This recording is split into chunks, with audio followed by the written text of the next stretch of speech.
ये मनमुखी चाल एक जन्म के लिए बंद कर दो। अभी तक जो हुआ हुआ, अब आज्ञा से चल लो, अभी परिवर्तन हो जाएगा जीवन का। कितना मन के अनुसार चलोगे, ये बहुत कटिंग करता रहता है। सत मार्ग की कटिंग करके ये असत मार्ग को मिलाकर बैलेंस बनाए रखता है अपना मन, क्योंकि मन मर जाएगा सत मार्ग में। जे भी मन मरा चिदानंद रस में प्रवेश होगा। जीवित मन भगवदानंद का अधिकारी नहीं रहता। जीवित मन अर्थात विषय स्फुरणा वाला तो मरना नहीं चाहता, उपासक मारना भी नहीं चाहता। पर ये बात समझ लो, सब जगह अहिंसा, लेकिन इस जगह हिंसा हमें करनी ही होगी। जो सब जगह अहिंसा धर्म का पालन करते हैं वो इसे यहां हिंसा करते हैं, मन को मारते हैं। सब जगह हिंसा करते हैं, जो एक जगह ये अहिंसा व्रत लिए हो कि मन को नहीं मारते, वही दुर्गति को प्राप्त। एक की हिंसा करनी होगी, मन की, मन को मारना होगा। उन्हें दिखाई नहीं देता किस डंडे से मारे, काहे से मारे। जहर खा ले तो शरीर नष्ट होगा, मन में कोई फर्क नहीं पड़ेगा। एक ही डंडा है जो इसको मार सकता है, नाम। राधा राधा राधा हर समय इसके ऊपर पड़ता है, इसलिए नाम जप करना नहीं चाहता और कुछ भी इससे करवा लो। हाँ, घंटों आप कोई भी सेवा करवा लो, राजी हो सकता है, लेकिन 1 घंटे बैठकर तदाकार वृत्ति से एक नाम को निरंतर जपो, ये राजी नहीं रहेगा। क्योंकि हर नाम उसके ऊपर प्रहार की तरह पड़ता है, मन के ऊपर। एक बार इसे मारना होगा। मन मारा, प्रभु के रस का अनुभव हुआ। और ये मन मारना नहीं चाहते, जल्दी कोई नहीं मारना चाहते। देखो, एक ही चीज पा रहे हो, रोटी दाल, रोज वही रोटी दाल, थोड़ा तो कुछ मन, ये संसारियों को होता है, हम बाबा जी हैं, हमें इसे मारना है। अगर कह रहे रोज रोटी दाल, रोज ही अब बनने दो, वही पाओ, मरो। ये जो विषय स्फुरणा विषय, संकल्प विषय, मारो इसको। कभी कभी तो मन बदलने के लिए, स्पष्ट देखो शब्द, मन बदलने के लिए कभी कभी हमें मन बदलना है। मन बदले ना, यही तो साधना है। नहीं, कभी कभी मन बदलने के लिए हमें मन बदलना है, शब्द ही देखो ना। कभी कभी मन बदलने के लिए कहीं दान पुण्य तीर्थ यात्रा की भावना से नहीं, पर थोड़ा मन बदल जाए, जैसे हरिद्वार घूम आए, थोड़ा पहाड़ और ऐसे मन बदलना है। मन को हमें बदलना ही नहीं है। तुम्हें मन बदलने के लिए परेशान होना, हमें मन नहीं बदलना, हमें श्री जी वाला मन बनाना है, बस वृंदावन वाला मन बनाना है। नहीं बदलना है इसको हरिद्वार जाके। घर में आ गए तो द्वारका को जाके घर में वास कर रहे। सही बात समझो, इसको एक में लगाओगे तो परेशान कर देगा तुम्हें। एक ही प्रकार का 1 महीने भोजन रखो, घिया की सब्जी, 2 रोटी 4 रोटी। भोजन की बात याद आते ही ऐसे रोमांच होने लगेगा। घिया की सब्जी रोटी, नहीं, वो अंदर से नहीं, प्राण पोषण के लिए पाना, चलो पाओ चल के। वो बस इसी बात में रहेगा कि यहां से देखो हो गई श्रद्धा हमारी, हम भिक्षा कर लेंगे। बिहारी जी के गोसाइयों में दूध भात का वो लेगा, ये यहां तुम रोज घिया रोटी। मन मारना कोई खिलवाड़ नहीं है, खिलवाड़ नहीं है। बोले 2 दिन से अरहर की दाल बन रही है, आज थोड़ा बदल के, कुछ बदल के, बस यही बदल की बात को रोकना है। अपने बाबा जी हैं, बदलना नहीं, रोज इसको वही जो ये कहे कि ये पाना है, वो देना ही नहीं। क्यों? हम तुझसे बार बार प्रार्थना कर रहे हैं कि श्री जी के चरणों की चिंतन वृत्ति बना, बार बार तेरे हाथ जोड़ रहे हैं, तेरी प्रार्थना कर रहे हैं। अहे मन, बहुत जन्म हो गए, तूने मुझे जो कहा मैंने किया, अब इस बार मेरी बात मान ले। श्यामाजू के चरणों, तू नहीं मानता, मैं कैसे तेरे को बदलने का अवसर दूंगा? मेरे कहने से तू नहीं बदल रहा, तो अब मैं बदलने वाला नहीं, तेरे को बदलना पड़ेगा। जिद्दी साधक, निष्ठावान साधक, मन मारिया तन बस में कीन्हा, हुआ भरम सब दूर, बाहर से कुछ दिखत ना, ये अंदर चमके नूर। ये मन की विलासता प्यारे बंद करो, इससे हमारे जन्म जन्म बिगड़ते चले जा रहे हैं। बड़ा विचित्र खेल है। तो हर समय भजन करते करते ना, वो ऐसा लगता है डिप्रेशन में चले जाएं। तो 30-40 मिनट के लिए बड़ा फेवरेट प्रोग्राम हमारा है अमुक अमुक, वो देख लिया करें। ये जहर कितना उगल रहा है अंदर से मन, सब बात आपकी मानेंगे, थोड़ी बात हमारी मान लो बस। वो सर्च करके 30-40 मिनट प्रोग्राम देखो, 24 घंटे के लिए उसने अपनी पूरी तैयारी कर ली मन ने। अब वो तुम्हें गिराएगा 24 घंटे, बार बार शीन ला के बार बार। आप बिल्कुल इसको किसी दुश्मन को मारना हो तो पहले उसके बल को नष्ट किया जाता है। कहां कहां इसका बल है उसको नष्ट करो, कमजोर करो। तो मन का बल है विषय सेवन, इसे विषय सेवन मत कराओ, ये निर्बल हो जाएगा। निर्बल मन को भगवदानंद में लगाओ, तो भगवन नाम, भगवत रूप, भगवत लीला, इस पर अधिकार करके इसे भगवत स्वरूप। इसका मर जाने का मतलब अमर हो जाना। मन की वासनात्मक वृत्ति का नाश करना ही मन की हिंसा है, और जहां वासनात्मक वृत्ति नाश हुई तहां वो अमर हो गया, वो कृष्ण रूप हो गया, वो परमानंदमय हो गया। तो श्री भगवान कहते वासुदेवा सर्वमिति सा महात्मा सुदुर्लभा। जिसने सब जगह अपने आराध्य देव को देख लिया, ऐसा महात्मा दुर्लभ है। तो कहते प्रभु इतनी मंगलमयी बात आपने बताई कि मेरी शरण में हो जाए माया से तर जाएगा और सब जगह वो मेरा साक्षात्कार कर लेगा, फिर ये लोग आपकी शरण क्यों नहीं होते? तो प्रभु ने कहा कि वो जो पाप कर्म करते हैं, दुष्कृति होते हैं, मूढ़ होते हैं, वो मेरी शरण में नहीं आते। अगर वो आ जाए तो उनका भी कल्याण हो जाए। प्रभु आप इतने उदार दाता हैं, फिर सब लोग आपसे ही क्यों नहीं मांगते? अन्य देवताओं का पूजन भजन करके उनसे भी चाहते हैं। तो ऐसा कामैस्तैस्तैर्हृत ज्ञाना प्रपद्यन्ते अन्य देवताः तम तम नियममास्थाय प्रकृत्या नियता स्वया। ये जो कामनाओं से ग्रसित लोग होते हैं, इनको जहां सुनने को मिला कि इस देवता की ऐसी आराधना करने से ये कामना की पूर्ति हो जाती है, तो उनको शुद्ध ज्ञान तो होता नहीं है, शुद्ध सत्संग तो मिला नहीं है, तो अपने अपने स्वभाव के अनुसार वो उस देवी देवता की आराधना करने लगते हैं। अब भला बताओ, किसी भी आराधना में अंबा भगवती, उनके ऊपर शराब की बोतल, अत्यंत सुकुमार पशु पक्षियों को काटना, हमारी तो समझ में ही नहीं आया कि कौन सी आराधना हो रही भाई। एक बार कहते हो जगत जननी अम्बा की जय, जगत जननी की अम्मा है वो, जगत जननी है, अम्मा है वो, जितनी माता है उनकी भी अम्मा है वो, सब बच्चों की वो माँ है, चाहे वो बड़ा हो, बूढ़ा हो, जड़ हो, चैतन्य हो, जगत जननी। भला माँ अपने बच्चे का गला कटते देख करके कैसे प्रसन्न हो सकती है? मुझे तो आज तक की बात समझ में नहीं है कि ये लोग कैसी मूढ़ता करते हैं। परम पावन महादेव जी के अर्धांग में विराजमान भगवती भला मदिरा का भोग कैसे स्वीकार करेंगी? शराब कैसे पिएंगी? यही की बात है। हम तो ज्यादा उनसे परिचित, परिक्रमा लगाते थे तो ऐसे चामुंडा जी के इधर मिले तो उन्होंने बताया कि बाबा हम तो रोज शराब का भोग लगा के पीते हैं, चामुंडा जी को भोग लगता है, उससे तो कुछ नहीं। पर हमारा विचार था कि देवी जी तो भगवान महादेव जी के अर्धांग में विराजमान है, परम पवित्र देवी शक्ति, वो कैसे ऐसा?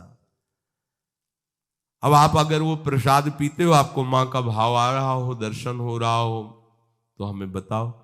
इसका मतलब है आप अपनी मन मानी करते हैं। शास्त्रों में तो किसी भी देवता या देवी को प्रसन्न करने के लिए जब तक आराधना कर रहे हो तब तक निर्विषय होने की बात पाई हमने, जहां जहां आराधना पाई। ऐसी आराधना तो हमने दैत्यों की भी नहीं देखी कि वो शराब पी करके कोई काम कर रहे हैं। एक ब्रह्म ऋषि की तरह उनकी जीवनचर्या हुई है जब उन्होंने कोई भी अनुष्ठान किया है।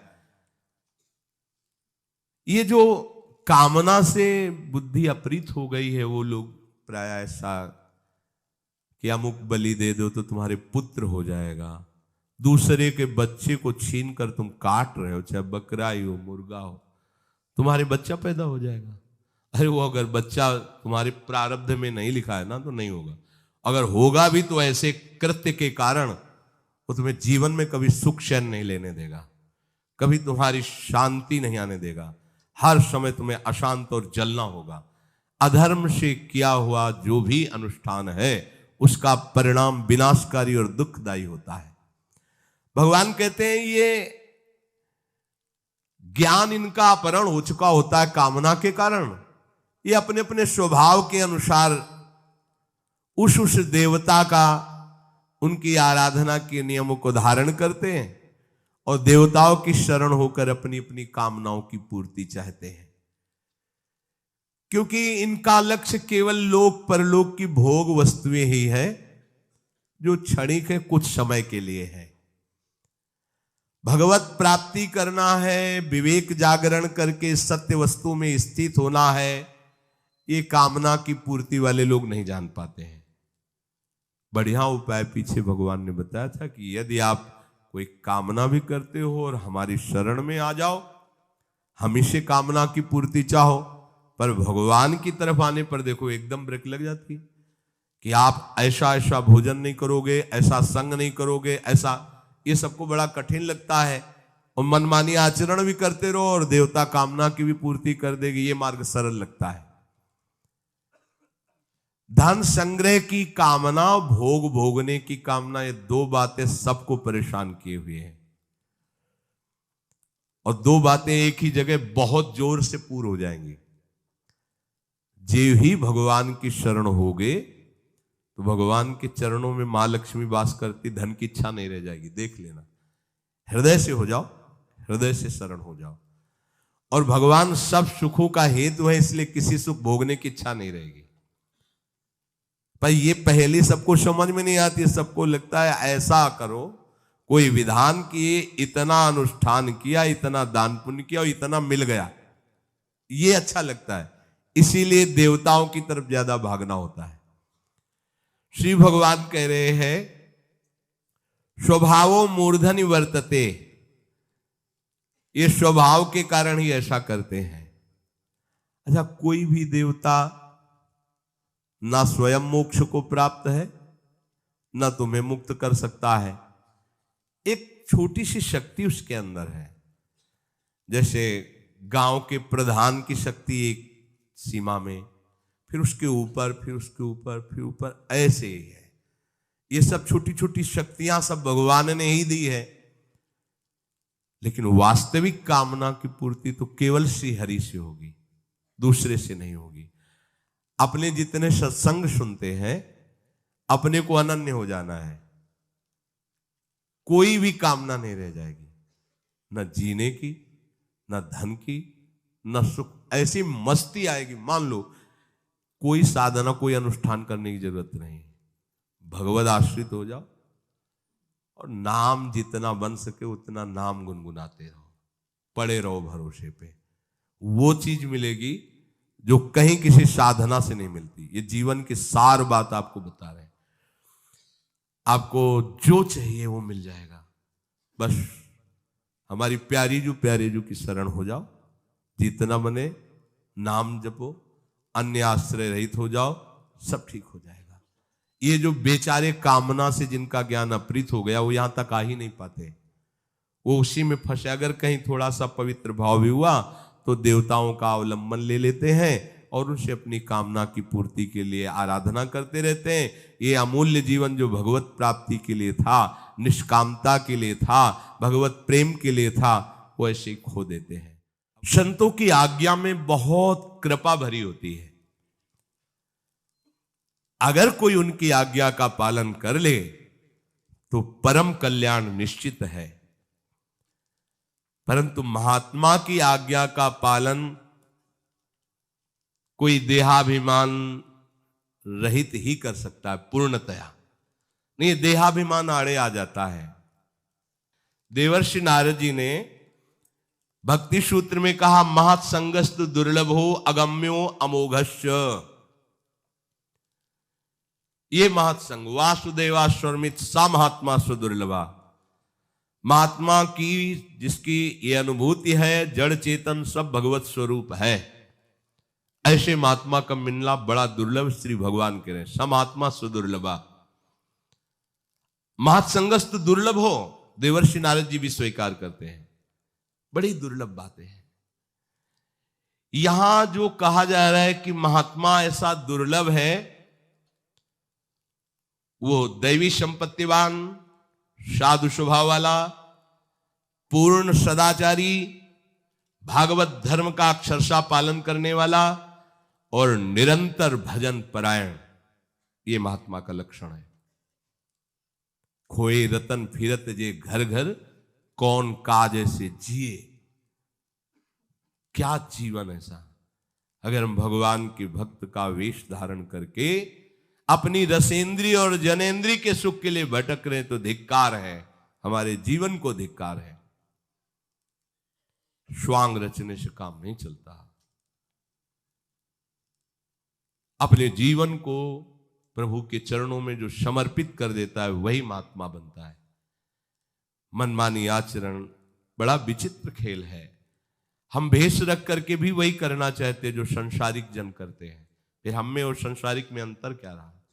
संसारिक विषयों में टूट जाता है और साधु विषयों पर विजय प्राप्त करता है। संसार में विषयों का महत्व है और भागवतिक महापुरुषों के हृदय में बमन के समान त्याज्य दिखाई देते हैं। आसपास भले ढेर लगा रहे, कहीं आसक्ति नहीं है। उनकी आसक्ति प्रभु के नाम में है, प्रभु के रूप में, प्रभु के लीला में, प्रभु के धाम में है। सच्चे हीरो की भांति ऐसे महात्माओं की संख्या बहुत नहीं होती। सब महात्मा सुदुर्लभा। ऐसे महात्माओं की बहुत संख्या नहीं, बहुतायत नहीं होती। एक बार श्री वल्लभाचार्य जी के शिष्य ने कहा, प्रभु मुझे 100 ब्राह्मण पवाने हैं। अब बड़ा अच्छा है, किसी भी एक वैष्णव को पवा दो, 100 ब्राह्मण का फल प्राप्त हो जाएगा। 100 ब्राह्मण को आराधन करने की, भोजन पवाने की जो फल है, वो फल वृत्ति तुम्हें एक वैष्णव के सेवन से मिल जाएगी। हो तो फिर महाराज हम 100 वैष्णव पवाएंगे। हाँ, एक भगवत प्रेमी महात्मा को पवा देने से शास्त्रों वैष्णवों की आराधना करने का फल प्राप्त हो। तो महाराज हम 100 भगवत प्रेमी को पवाएंगे। मौन हो गए वल्लभाचार्य जी। उनका गुरु जी आप मौन क्यों हो गए? बोले 100 महात्मा भगवत प्रेमी असंभव। 100 संख्या में असंभव बोल दिया था वल्लभाचार्य जी ने कि आप ढूंढो और 100 महात्मा मिल जाए भगवत प्रेमी, असंभव। जमातों में, उपदेशकों में खोज करने पर आपको सदाचारी मिल सकते हैं, कर्मकांडी मिल सकते हैं, ज्ञानी मिल सकते हैं, प्रवचनकर्ता मिल सकते हैं। लेकिन भगवत प्रेमी महात्मा जो सर्वत्र भगवत अनुभूति से तृप्त हैं, जिनकी दृष्टि में ब्रह्म के सिवा कुछ नहीं है, ऐसे तो केवल हरि की कृपा से मिलते हैं। परम दुर्लभ है ऐसा महापुरुष का संग मिलना। और ऐसे महापुरुष का संग मिला तो उसका परिणाम आप में दिखाई देगा, किसी से पूछने की जरूरत नहीं। बोले महापुरुष के मिलने को हम कैसे जाने कि कोई महापुरुष? आप नहीं जान सकते, क्योंकि वो इंद्रियातीत तत्व में स्थित है। आप इंद्रियों से कैसे जानेंगे? वो मन बुद्धि के अतर्क विषय है, तो तुम मन बुद्धि से कैसे जान पाओगे? पर आप पर प्रभाव पड़ेगा, इससे जान सकते हो। जिनके संग से संसार फीका लगने लगे, भूले ग्रह व्यवहार, जिनके संग से तुम्हारे हृदय में वैराग्य बढ़ने लगे, विषय त्याग का उत्साह आने लगे, भगवान नाम जप करने की रुचि होने लगे और इसी जन्म में भगवत प्राप्ति करूंगा ऐसा निश्चय होने लगे, जान लेना मुझे महात्मा का साक्षात्कार हो गया है। मुझे महात्मा का संग, यही महात्मा के संग का फल है। परम दुर्लभ योगी ज्ञानी जनवांछित भगवत प्रेम की प्राप्ति का तुम्हारे हृदय में उत्साह हो जाएगा। ऐसे महात्मा के दर्शन, संभाषण और सानिध्य से आप में प्रभाव आ जाएगा। आपको अपने में देखना है कि मेरा परिवर्तन, मेरे ऊपर क्या प्रभाव पड़ रहा है। पर आप मनमानी आचरण करो, उनकी बातों का उल्लंघन करो तो नहीं होगा। चाहे जितने बड़े महापुरुष के समीप रहो, यदि उनकी आज्ञा को उल्लंघन करोगे तो कोई प्रभाव नहीं पड़ेगा। ये भी बात ध्यान रखो। महाप्रभु श्री कृष्ण चैतन्य देव भगवान के स्वयं अवतार हैं। वो कोई जीव नहीं है, ईश ही आए हुए हैं आचार्य रूप में। और कृष्णदास नाम के एक वैष्णव उपासक को आपने ही स्वयं तीर्थ यात्रा के लिए स्वीकृति दी, कृपा करके। और रास्ते में जब महाप्रभु यात्रा कर रहे थे तो एक परिकर मिला भेषधारियों का, जो वाम मार्गी थे। वाम मार्गी वेद के विरुद्ध आचरण करते थे। महाप्रभु तो बेशुद्ध अवस्था में रहते थे। उनके प्रलोभन से कृष्णदास जी उनके पास चले गए। वो लोग वाम मार्गी जिससे शास्त्र निषेध करता है, आप ये न करो ये न करो, वो सब करते थे। व्यभिचार आदि, मद्यपान आदि, ये सब करते थे वाम मार्गी। महाप्रभु को जो सुधाई, कहा कृष्णदास, देखा उन वाम मार्गियों के संग। तो कृष्णदास से कहा ऐसा क्या? और उनसे कहा तुम्हारे पास तो बहुत लोग हैं, हमारे पास तो एक ही सेवा का है, वापस कर दो। तो लोग महाप्रभु पर प्रतिकूल व्यवहार करना चाहा। भगवती तेज से कृष्णदास की रक्षा की, उनसे निकाला उनको। अब आप विचार करो, महाप्रभु चैतन्य देव के समीप यदि उनकी आज्ञा का पालन नहीं किया, उनकी बात नहीं मानी, महाप्रभु प्रेमावतार हैं, कैसे आकर्षण हो गया वाम मार्गियों का। अगर आप महापुरुष के पास रहते हो, उनके अधीनता स्वीकार नहीं करते हो, थोड़ी भी मनमानी करते हो, तो प्रभाव नहीं पड़ेगा। दूर से कोई महाप्रभु का चिंतन कर ले तो भजन में वृद्धि हो जाए। फिर महाप्रभु के समीप रह रहे हो, महाप्रभु की बात सुन रहे हो, उनकी स्थिति देख रहे हो, फिर भी तुम्हें वाम मार्गी अच्छे लगे। कहीं ना कहीं मनमुखी चाल अंदर होती है, तभी उपासक महापुरुषों का परम लाभ नहीं ले पाता। इसीलिए देवर्षि नाथ जी कहते महत्संगस्तु दुर्लभो। फिर अगम्यो, अगर मिल भी जाए और आप उनकी इच्छा के अनुसार न चले, उनकी आज्ञा के अनुसार न चले, तो आप उनसे कुछ ले नहीं पाएंगे। ये खास बात है। फिर आप कहोगे हमारा परिवर्तन नहीं हुआ, हमें दृश्य नहीं दिखाई दे रहा। मनमानी आचरण करने वालों का परिवर्तन थोड़ी होता है। परिवर्तन होता है मन को उनकी बात पे अधीन कर दो। महापुरुषों को अपने शरीर से भी ज्यादा प्यारा सिद्धांत होता है, ध्यान रखना। आप उनके शरीर को खूब दुलार करें, उनके सिद्धांत को रौंद दें, बिल्कुल कहीं किंचन मात्र आपको लाभ नहीं मिलेगा। आप उनके सिद्धांत पर डटे रहिए, उनकी आज्ञा का पालन कीजिए, जीत जाएंगे, माया पर विजय प्राप्त कर लेंगे। गुरुजन कोई देहाभिमानी थोड़ी होते हैं महापुरुष जन, कि तुम उनके देह को अच्छा कपड़ा दे दिया, भोजन दे दिया तो राजी हो जाएंगे। वो शरीर में ही नहीं है, तुम्हें पता नहीं। उनका सिद्धांत ही उनका जीवन है, उनका प्राण है। महापुरुषों के सिद्धांत पर कोई बिरला ही चल पाता है, नहीं मनमानी आचरण के बिना वो मनुष्य जीने नहीं देगा। मन चाहता है मेरे अनुसार करो, बहुत जन्म से करवाता रहा है, इसीलिए त्रुटि हो जाती है। उपासक को चाहिए भगवत कृपा से जब